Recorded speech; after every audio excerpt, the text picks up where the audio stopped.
3 जुलाई 2026 जयपुर शाम के 4:45 प्रताप नगर की सड़क पर रोज की तरह ट्रैफिक चल रहा था।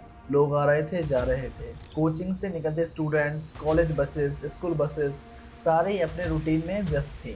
लेकिन उस भीड़ में एक ऐसा इंसान था जिसने किसी को निशाना बना रखा था, जिसको ये पता था कि मेरा अगला शिकार कौन है। उसको पता था कि इस इंसिडेंट के बाद इसको बस एक रोड एक्सीडेंट का नाम दे दिया जाएगा।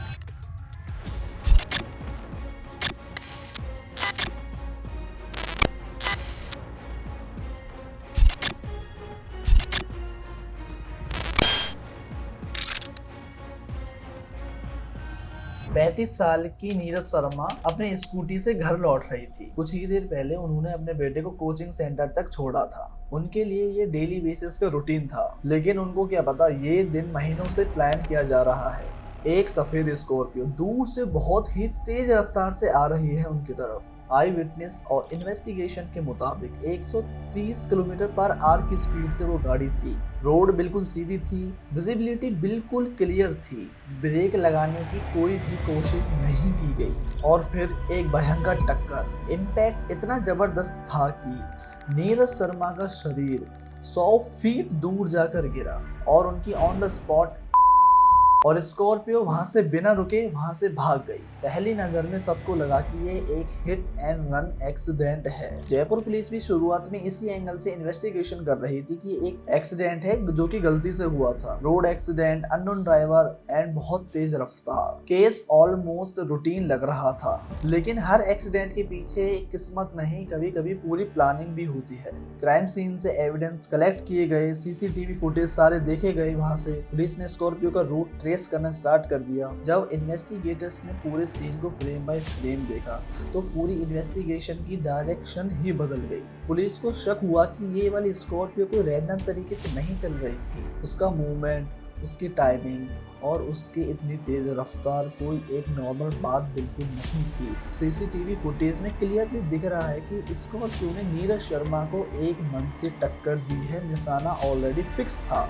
यहाँ से इन्वेस्टिगेशन एक सिंपल एक्सीडेंट से एक मर्डर के रूप में बदल गया। लेकिन सबसे बड़ा सवाल ये था, 35 साल की महिला जो कोर्ट में काम करती है उनको कौन मारना चाहेगा। पुलिस ने नीरज शर्मा की पर्सनल लाइफ की इन्वेस्टिगेशन चालू की। पड़ोसियों से बातचीत हुई, फैमिली बैकग्राउंड चेक किया, कॉल रिकॉर्ड्स देखे गए और धीरे धीरे एक ऐसी कहानी सामने आई जिसने इन्वेस्टिगेटर्स को भी हैरान कर दिया गया।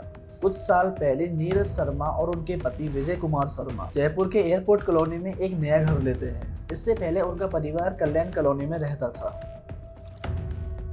सब कुछ धीरे धीरे सेटल हो रहा था। नया घर, stable government job and future की तैयारी एंड बच्चों की पढ़ाई, सब कुछ स्टेबल था। लेकिन किसी ने ये नहीं सोचा था कि पूरा परिवार 1 साल के अंदर बहुत बेकार तरीके से बिखर जाएगा। विजय कुमार शर्मा की है। उनके निधन के बाद सरकारी नियमों के तहत उनकी गवर्नमेंट जॉब किसी न किसी एक फैमिली मेंबर को मिलनी चाहिए। अब यहीं से पूरी कहानी के चैप्टर्स असली स्टार्ट होते हैं। अब फैमिली के सामने एक बड़ा फैसला था कि जॉब किसको मिले। एक तरफ थी नीरज शर्मा और दूसरी तरफ उनकी बेटी आयुषी शर्मा। पुलिस के मुताबिक आयुषी चाहती थी कि उसको वो जॉब मिले, लेकिन फैमिली ने एक अलग फैसला लिया। नीरज शर्मा ने वो जॉब ज्वाइन कर ली। रीजन प्रैक्टिकल बताया गया। परिवार का मानना ये था आयुषी पढ़ी लिखी है, उसको इन फ्यूचर जॉब आसानी से मिल जाएगी और उसके पास बहुत सारी अपॉर्चुनिटीज आएंगी, जो कि ये भी एक अच्छी सोच थी फैमिली की तरफ से। बाहर से सब चीज नॉर्मल दिख रही थी, लेकिन पुलिस का मानना ये था कि धीरे धीरे घर में रिश्ते टूटने लगे, दरारें आने लगी। इन्वेस्टिगेशन के मुताबिक माँ और बेटी में गवर्नमेंट जॉब के लिए और प्रॉपर्टी के लिए बहुत ही तनाव बढ़ गया। ये सिर्फ छोटे मोटे झगड़े नहीं थे। पुलिस के मुताबिक 1-2 साल में बहुत ही तनाव माँ बेटी में बढ़ा था नीरज शर्मा और आयुषी शर्मा के बीच। इसी दौरान नीरज शर्मा ने अपने करीबी रिश्तेदारों से अपनी तकलीफ शेयर की। बाद में उनके भाई राकेश शर्मा ने पुलिस को बताया कि नीरज ने उनसे पहले भी बात की थी कि मैं बहुत तकलीफ में हूँ, मेरे को प्रॉपर्टी के नाम पे बहुत ही तनाव में और मेरी बेटी में से बहुत ही ज़्यादा गुस्सा रहती है और जॉब और प्रॉपर्टी के लिए उन्हें जान से मारने की भी धमकियां मिल रही हैं घर से। ये सारे आरोप अब इन्वेस्टिगेशन का हिस्सा है, लेकिन पुलिस को अभी भी ये नहीं पता था कि ये अगर मर्डर था तो ये एग्जीक्यूट कैसे हुआ, किसने स्कॉर्पियो चलाई, किसने उनकी लोकेशन दी और कौन उनको ट्रैक कर रहा था इतने दिनों से। और सबसे बड़ा सवाल ये था कि क्या ये सिर्फ एक इंसान का प्लान था या इसके पीछे पूरी टीम थी। इन्वेस्टिगेशन अब उस मोड पर पहुंच चुकी थी जहां पे सारे सीसीटीवी कैमरे, सारे मोबाइल और सारी लोकेशन दोबारा से चेक करी जा रही है। ये सारी इन्वेस्टिगेशन एक नए नाम की तरफ इशारा कर रही है और जब पुलिस ने ये सारे नाम जोड़ना चालू किया तो तब एक चीज सामने आई जिसे देखकर सारे ऑफिसर हैरान रह गए। पुलिस के मुताबिक नीरज शर्मा की मौत किसी एक दिन लिया गया फैसला नहीं था, ये बहुत दिनों की प्लानिंग थी। इन्वेस्टिगेटर्स का दावा है कि ये प्लान बहुत महीनों से चल रहा था नीरज शर्मा को मारने के लिए। किसके लिए? सिर्फ एक गवर्नमेंट जॉब और प्रॉपर्टी के लिए। जब विजय शर्मा की मौत के बाद नीरज शर्मा को नौकरी दी गई तो किसी ने नहीं सोचा होगा कि ये नौकरी पूरे परिवार को एक दिन तोड़ देगी। पुलिस के मुताबिक आयुषी इस फैसले से खुश बिल्कुल नहीं थी। इन्वेस्टिगेटर्स का दावा है कि आयुषी ये चाहती थी कि वो नौकरी उसको मिले, लेकिन फैमिली का दावा ये था कि आयुषी अभी पढ़ रही है, उसको कोई ना कोई नौकरी या अपॉर्चुनिटीज अभी बहुत आगे मिलेंगी, तो फिलहाल अभी घर की रेगुलर इनकम बहुत इंपॉर्टेंट थी, इस वजह से नीरज शर्मा को नौकरी दी गई। लेकिन इस नौकरी के बाद माँ और बेटी के बीच दूरियां बहुत ही ज्यादा बढ़ने लग गई। इन्वेस्टिगेशन के मुताबिक पुलिस ने एविडेंस इकट्ठा करना चालू किया पड़ोसियों से, रिलेटिव से, और सामने आया कि घर में अक्सर बहस होती रहती थी प्रॉपर्टी के लिए और जॉब के लिए। पुलिस का कहना यह है कि विवाद धीरे धीरे बहुत ही ज्यादा गंभीर होता गया। लेकिन जो सबसे शॉक कर देने वाली चीज ये थी कि पुलिस को पता लगा ये एक दिन के लिए बहुत महीने की प्लानिंग थी। पुलिस के मुताबिक एक इंसान ने पहले एक थार एसयूवी ली नीरज शर्मा को के लिए, और इस गाड़ी से नीरज शर्मा की रूटीन चेक किया गया, वो कहाँ जाती हैं, कहाँ रहती हैं, किस रोड पर जाती हैं, सारी चीजें थार एसयूवी में रिकॉर्ड की गई। पुलिस का कहना यह है कि नीरज शर्मा की मूवमेंट्स पर बहुत ज्यादा नजर रखी गई। उस दिन नीरज शर्मा को नुकसान पहुंचाने की कोशिश की गई, लेकिन वो लोग सफल नहीं हुए। यहाँ से इन्वेस्टिगेशन और भी हो जाती है। पुलिस के मुताबिक फेल्ड अटेम्प्ट के बाद नीरज शर्मा को का जुनून अभी भी खत्म नहीं हुआ। नीरज शर्मा को का प्लान और भी डिटेल में तैयार किया गया। इन्वेस्टिगेटर्स के मुताबिक नीरज शर्मा को दोबारा ट्रैक किया गया, वो कहाँ जाती हैं और क्या करती हैं, कहाँ पे अपने बच्चे को कोचिंग छोड़ने जाती हैं, ये सारी चीजें उन्होंने ट्रैक करी। पुलिस का मानना ये है कि प्लान में कोई एक दो लोग नहीं थे, बहुत सारे लोग थे जो अलग अलग अपना काम कर रहे थे नीरज शर्मा को के लिए। किसी का काम था वो कौन से रोड पर जाती हैं, किसी का काम था वो कहाँ से निकल रही है, किसी का काम ये था कि वो कहाँ पे और कौन से रोड पे जाती है, और किसी का काम ये था कि अटैक कहाँ से एग्जीक्यूट करना है। इन्वेस्टिगेशन के मुताबिक आयुषी के अंकल मोहन स्वरूप और उनके कजन बलराम उर्फ रवि का नाम सामने आया। पुलिस का आरोप है कि इसी दौरान भरतपुर के रहने वाले हेमंत शर्मा से कांटेक्ट किया गया। इन्वेस्टिगेटर्स का दावा है कि मर्डर को एग्जीक्यूट करने के लिए लगभग 7 लाख रुपए में कॉन्ट्रैक्ट की बात हुई। पुलिस के मुताबिक वक्त चाहते थे और जहां को एक नॉर्मल एक्सीडेंट की तरह दिखाया जाए, और उन्हें वो दिन मिल गया 3 जुलाई 2026।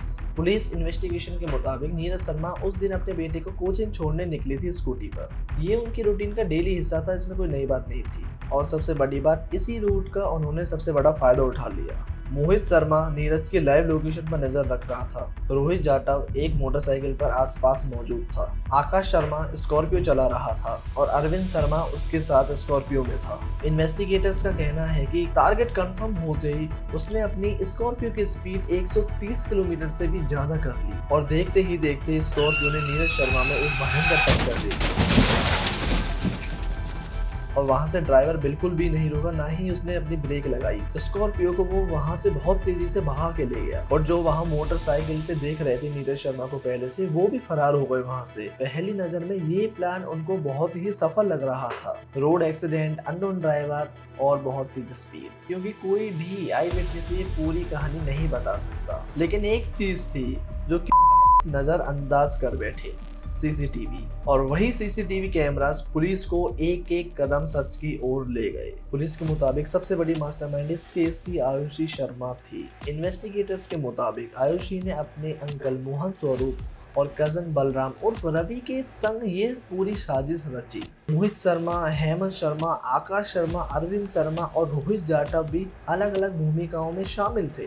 लेकिन इस प्लान में भी एक कमी रह गई थी, वो सीसीटीवी कैमरास को देखना भूल गए। पुलिस के मुताबिक CCTV footage, mobile location data, call records और दूसरे डिजिटल एविडेंस ने इन्वेस्टिगेशन की डायरेक्शन बदल दी। इसी के बाद पुलिस ने इस मामले में आयुषी शर्मा समेत 7 लोगों को गिरफ्तार कर लिया गया। लेकिन बलराम उर्फ रवि, अभी भी पुलिस के हाथों से फरार है और उसकी तलाशी करने में पूरी कोशिश की जा रही है। केस ने एक और नया मोड़ लिया। नीरज शर्मा के भाई राकेश शर्मा ने पुलिस और कोर्ट के सामने भी एक दावा किया। नीरज शर्मा के पति विजय कुमार शर्मा की मौत की भी दोबारा जांच की जाए और पुलिस ने भी कहा है कि ये सारी इन्वेस्टिगेशन दोबारा की जाएंगी। विजय कुमार शर्मा की इन्वेस्टिगेशन दोबारा की जाएगी, अच्छी तरीके से की जाएगी। पुलिस ने कहा है कि आरोपियों को भी मौजूदा इन्वेस्टिगेशन के दायरे में देखा जा रहा है। अभी तक इस संबंध में किसी कोर्ट ने भी निष्कर्ष नहीं दिया है। पुलिस की इन्वेस्टिगेशन अभी भी जारी है और विजय कुमार शर्मा के आरोपों को अच्छी तरीके से जांचा जा रहा है और देखा जा रहा है। हम इस केस से जुड़ी बड़ी इन्वेस्टिगेशन को आप तक पहुंचाएंगे। तब तक के लिए अपना ख्याल रखें।